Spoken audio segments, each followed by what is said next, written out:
안녕하세요. 한의사 이경입니다. 잘 아시다시피 우리나라의 출산율은 OECD 국가 중 최저치죠. 그런데 얼마 전에 반가운 뉴스를 접했습니다. 2026년 1월 출생아 수가 최근 7년간의 통계에서 가장 높은 숫자를 갱신하고 합계 출산율도 1.0명에 가까워졌다는 소식입니다. 출산율이 높아졌다는 것은 분명 반가운 얘기인데요. 자, 그런데 우리나라 출산 연령을 들여다봤더니 30에서 34세가 가장 많고요. 또 30대 후반이 그 뒤를 잇는 고령 산모 중심의 구조란 거죠. 이럴 때 특히 조심해야 하는 질환이 있습니다. 바로 산후풍입니다.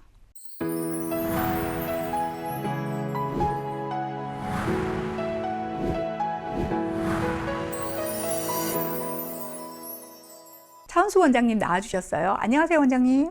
안녕하세요. CS 한방병원 차은수 원장입니다. 저 역시 30살에 첫 출산을 하고 6주나 빨리 태어난 아이를 우선해서 살피느라 제 몸 관리가 뒷전이었던 기억이 있습니다. 그런데 원장님, 예전에는 평생 한약 한 번 안 먹어본 여성들도 꼭 한 번 한약의 도움을 받는 시기가 있었잖아요. 네. 바로 산후보약인데요. 흔히들 친정이든 시댁이든 부모님들과 와서 진료를 받고 약을 지었었죠.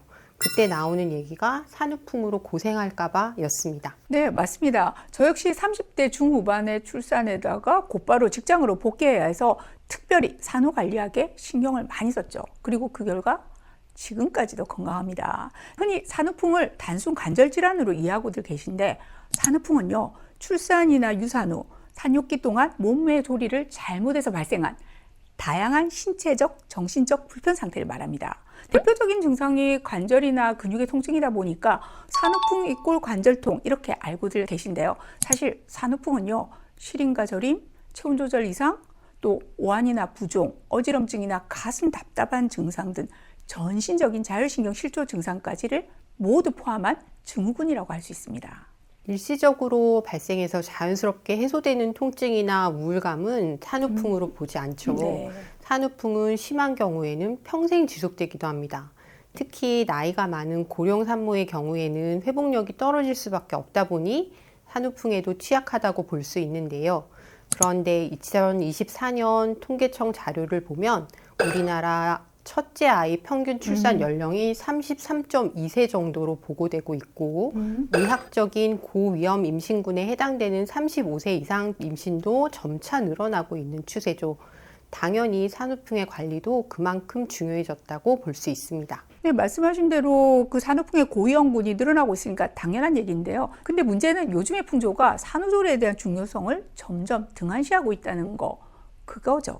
아기들에 집중하다 보니까 산모의 회복은 뒷전이 되고 또 루틴이 되어버렸잖아요. 이 산후조리원에서의 2주 휴양, 이게 산후조리의 완료가 돼버린 거죠. 자, 이런 실정이다 보니까 산후풍으로 고생하다가 뒤늦게 내원하시는 경우도 많이 보게 됩니다. 자, 원장님, 자신이 산후풍인지 모르고 계신 여성분들 꽤 많거든요. 산후풍의 증상 자세히 한번 소개해 주시죠. 산후풍은 크게 세 가지 유형으로 표현이 되는데요. 첫 번째는 대부분이 이게 산후풍이지 라고 인식하고 있는 대표 증상 관절의 통증입니다. 류마티스성 관절염과 유사한 증상으로 아침에 일어날 때 더 힘들고 관절이 뻣뻣하고 통증도 심하고 전신적인 피로감, 권태감이 동반이 됩니다. 그런데 검사를 해보면 별다른 이상 소견은 없고 진통소염제를 써봐도 잘 낫지가 않아요. 바로 그런 이유로 가족들에게 이 질환으로 이해도 받지 못하고 혼자 끙끙 앓으시는 여성분들 의외로 많아요. 자, 그럼 두 번째 증상은요? 두 번째 증상은 자율신경계통의 이상인데요. 추위에 아주 민감해지고 그러면서도 땀이 시도 때도 없이 나는 증상이 대표적입니다. 체온 조절이 원활하게 되지 못하니 한여름에도 내복을 껴입거나 지하철, 버스에 에어컨 바람 때문에 탈 엄두를 못 내신다고도 하고 냉장고 문을 여닫을 때도 조심하지 않으면 안 된다고 할 정도입니다. 당연히 아이를 잘 돌보기 힘들 뿐만 아니라 정상적인 일상생활이 불가능한 경우도 많아요. 이쯤 되면 연세 드신 분들 중에서도 저거 바로 내 증상이야 하시는 분들 꽤 있으실걸요? 바로 냉증에서 저희가 다룬 건데요.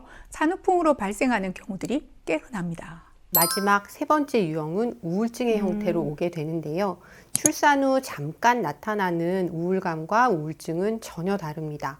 대개 출산 직후 1, 2주 정도 잠깐 동안의 우울감은 산모 10명 중에 6명 정도에서 느낄 수 있다고 보고되어 있고, 이것은 별 다른 치료가 없어도 몸이 회복되고 수유를 통해서 자연스럽게 소실이 됩니다.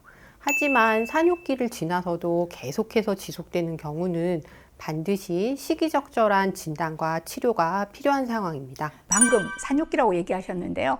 자, 임신분만으로 인한 신체적 변화가 본래 상태로 회복되는 시기를 산후기라고 하죠. 근데 많은 산모들이 이 산후기가 어느 정도 기간인지를 잘 몰라요.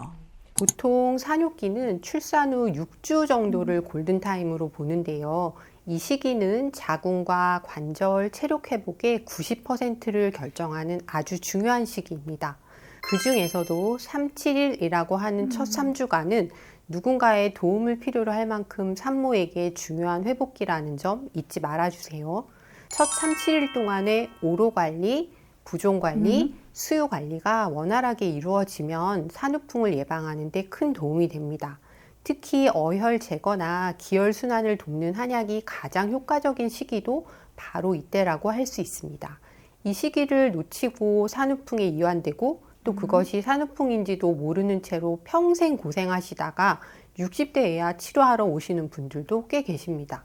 네, 그래서 저는 출산을 앞둔 제 환자분들에게는 출산 한 달 전에 미리 오셔서 한번 검진을 받도록 권합니다. 그래서 출산 직후부터 시기를 놓치지 않고 회복한 약을 곧바로 복용하도록 돕고 있는데요. 물론 많은 질환들이 그러하지만 산후풍 역시 미리미리 예방이 필수적인 질환이라고 할 수 있죠. 직접 임신, 출산, 육아를 겪어본 선배의 풍부한 경험을 바탕으로 하는 CS의 산후풍 예방관리. 행복한 출산과 육아를 꿈꾸는 산모 여러분들에게 도움이 되기를 바랍니다. 자, 저희는요, 다음 시간에 보다 나은 정보로 돌아오겠습니다. 감사합니다.